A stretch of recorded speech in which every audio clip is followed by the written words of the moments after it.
Assalamu alaikum everyone, my name is Fahad and you're watching my YouTube channel Speak English with Fahad. आज का जो हमारा lecture है it is all about phrases.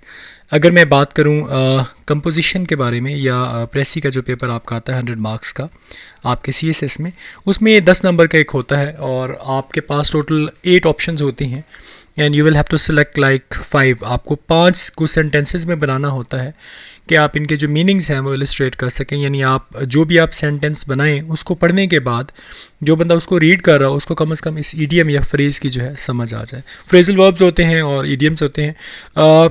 मैं it will be start with the alphabetically इसको start करेंगे, ए से हम स्टार्ट करें और जो मोस्ट इंपॉर्टेंट होंगे that revise many times in past papers वहीं से हम उनको पिक करते हैं और आपके सामने मैं ये लेके आया हूँ। So without wasting your time पहले से स्टार्ट करते हैं। अ bag of bones. A bag of bones an extremely thin person, यानी बिल्कुल एक पतला सा जो बंदा है, बिल्कुल जिसे आप कहते हैं कि बिल्कुल वीक है, फ्रिजाइल है, उसके लिए आप इस्तेमाल करते हैं बैग ऑफ बोन्स। नीचे मैंने कुछ सेंटेंसेस लिखे हैं, आप भी ऐड कर सकते हैं। The old abandoned dog look like a bag of bones after living on the streets for so long. कि ये जो आवारा सा डॉग था वो बिल्कुल हड्डियों का ढांचा नज़र आ रहा था काफ़ी दिन जो है या काफ़ी देर जो है गलियों में गुजारने के बाद। नेक्स्ट पे चलते हैं। Next is a bed of roses. बड़ा कॉमन सा है। बेड ऑफ रोजेज़ का मतलब होता है बड़ी आसान दे कोई चीज़, बड़ी कंफर्टेबल, बड़ी आसान, बड़ी आराम दे। आप कह सकते हैं कि life is bed of roses. ज़िंदगी जो है वो बेड ऑफ रोजेज़ है, बड़ी आरामदेह है इफ़ यूर हार्ड वर्किंग, अगर आप हार्ड वर्किंग हो। यहाँ पे जो मैंने सेंटेंस ऐड किया है, she found that taking care of old parents was not a bed of roses. उसे पता चला या उसे लगा कि उसने अंदाज़ा लगाया, उसको रियलाइज़ हुआ कि बूढ़े माँ बाप जो है उनकी टेक केयर करना कोई इतनी आराम बात भी नहीं थी। Moving to the next one is a bed of thorns. ये बेड ऑफ रोजेज़ जो है उसका अपोनेंट है। आप कह सकते हैं कि life is not a bed of roses, it is a bed of thorns. ज़िंदगी जो है वो आरामदेह नहीं है बल्कि वो कांटों का बिस्तर है, बहुत मुश्किल है। जैसे मैंने यहाँ पे लिखा है, life is not easy, it is a bed of roses. ठीक है, इसकी जगह आप लिख सकते हैं, life is not a bed of roses, it is a bed of thorns. ठीक है जी। Moving to the next one, a beast of burden. जितने भी जानदार हैं जो हम सामान उठाने के लिए या बोझ उठाने के लिए इस्तेमाल करते हैं उनको आप बीस्ट ऑफ बर्डन कह सकते हैं। बीस्ट वैसे वहशी को कहा जाता है, यहाँ पे उन्होंने जानवर के तौर पे लिया है। बर्डन बोझ को कहा जा सकता है। इसमें आप लिख सकते हैं, the horse is the beast of burden, the donkey is the beast of burden, the mule is the beast of burden. या मतलब आपने एक्सप्लेन करना है तो इन तीनों में से आप कोई भी सेंटेंस जो है वो इस्तेमाल कर सकते हैं। Next one is a big gun या शॉट, अ बिग शॉट। अब बिग गन का मतलब है, इसका मतलब है बहुत ही इंपॉर्टेंट या कोई अहम शख्सियत। जैसे मिसाल के तौर पे आप ले लें कि कोई पॉलिटिशियन है या कोई आपकी फैमिली का बहुत इंपॉर्टेंट बंदा है तो वो आपकी फैमिली की बिग गन है। इसमें एग्जांपल ये है कि all the big guns were invited in the party. जितने भी बड़े लोग थे ना, जो जितने भी इंपॉर्टेंट लोग थे, अहम लोग थे, उनको उस पार्टी में इन्वाइट किया गया। नेक्स्ट वन है a bird of passage. A bird of passage कहा जाता है फसली परिंदा, यानी फसली बटेरा सॉरी, जो एक जगह पे ना स्टे कर सकता हो, जो मतलब माइग्रेटरी बर्ड के तौर पे भी कहते हैं, या वो हो जो मतलब से रखता हो, जब उसे कोई टाइम हो ना उसके लिए वहाँ पे ठहरता हो और फिर शिफ्ट हो जाता हो। जैसे पॉलिटिशियंस और बर्ड ऑफ पैसेज। ये पॉलिटिशियन जो है ना ये फसली बटेरे होते हैं, ये अपने मतलब के लिए एक जगह से दूसरी जगह शिफ्ट होते रहते हैं। Next one is a bird eye view.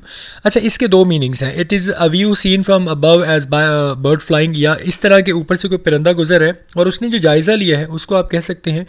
या अ बर्ड आई व्यू दूसरा होता है सरसरी जायज़ा लेना, किसी चीज़ का मैं नॉर्मल सी लुक और उसके बाद उसे इग्नोर कर देना। नॉर्मल सी लुक और इग्नोर कर देना, इसका सेंटेंस ये है कि for example, teacher took a bird eye view of the class and left. जबकि जो दूसरा मीनिंग है उसका मैंने लिखा हुआ है, we are on the 34th floor so we got an amazing bird's eye view of New York city. ठीक है जी, हम 34th फ्लोर पे हैं तो हमें एक बहुत अमेजिंग बर्ड्स आई व्यू मिल जाता है न्यूयॉर्क सिटी का। नेक्स्ट है अ ब्लैक शीप। आज शीप के लिए मैं आपको बता दूं, शीप इज़ सिंगुलर और शीप इज़ प्लूरल। प्लूरल के लिए भी यही इस्तेमाल होगा और सिंगुलर के लिए भी यही इस्तेमाल होगा। ब्लैक शीप कहा जाता है एक ऐसा नापसंदीदा शख्स या ऐसा बंदा जो बिगाड़ पैदा करे। इसमें the member of a family और other group who is taught to be disgrace to the other members of it, जो दूसरों के लिए जो है ना वो शर्मिंदगी का निशाना बने। आप कह सकते हैं there are many black sheep in every field. हर फील्ड में काफ़ी ब्लैक शीप हैं। जैसे for example, politicians are considered black sheep of the society. अगर वो गलत हैं, अच्छे हैं तो definitely they are good. Let's move to the next one. Next one is a blessing in disguise, यानी एक ऐसी नेमत जो किसी बेस में छुपी हुई हो, जहमत की बेस में रहमत हो, कोई छुपी हुई रहमत हो, यानी आपको दिखने में तो वो मुश्किल लगे लेकिन उसका जो लॉन्ग टर्म है वो आपके लिए प्रॉफिटेबल हो. Something that proves to be fortunate after seeing unfortunate. ठीक है, इसकी एग्जाम्पल है losing the job turned out to be a blessing in disguise for him as it forced him to plunge into business. वो जो उसका job का जाना था वो उसके लिए a blessing in disguise साबित हुआ क्योंकि उसने उसे मजबूर किया कि वो बिजनेस में जंप करे. Next one is a blind एले. ब्लाइंड एले कहा जाता है बंद गली को, यानी एक ऐसा रास्ता जहाँ पे आपके बाद कहीं पे जाने की कोई चीज़ ना बचे, आप लोग क्लोज हो जाओ, आप लोग जो है स्टक हो जाओ किसी चीज़ में. A narrow street closed eight one and, यानी एक तंग सी गली हो जो जिसका एक एंड जो है वो बिल्कुल बंद हो. It was a kind of blind alley the end of which widened into a small neat country yard.